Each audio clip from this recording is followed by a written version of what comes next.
সেদিন চলে গিয়েছিলাম আমরা কল্যাণী রথতলাতে। তো যে প্যান্ডেলটা হয়েছিল রথতলা, ভীষণ সুন্দর, খুবই বড়, দেখতে এত সুন্দর যেন চোখ ফেরানো যাচ্ছিল না। এটা দূর থেকে একটা ক্লিপ নিলাম, সেটাই তোমাদের সাথে শেয়ার করছি।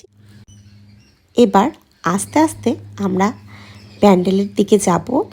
এখানে তো ঢোকার কোনো রকম স্কোপই ছিল না, যেহেতু আমরা একাদশীর দিন গেছিলাম, সেহেতু ভিড়টা একটু কম ছিল, যে কারণে আমরা ভালো করে একটু দেখতে পেলাম।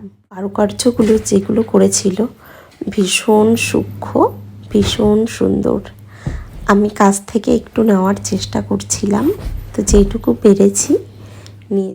সত্যি খুব খারাপ লাগে যে এতদিন ধরে প্যান্ডেলগুলো করে খুলে ফেলতে হয়।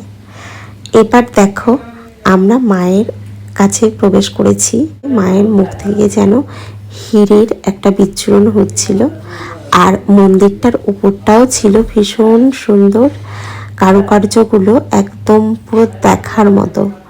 আমরা তো খুব এনজয় করছিলাম সেখানে গিয়ে।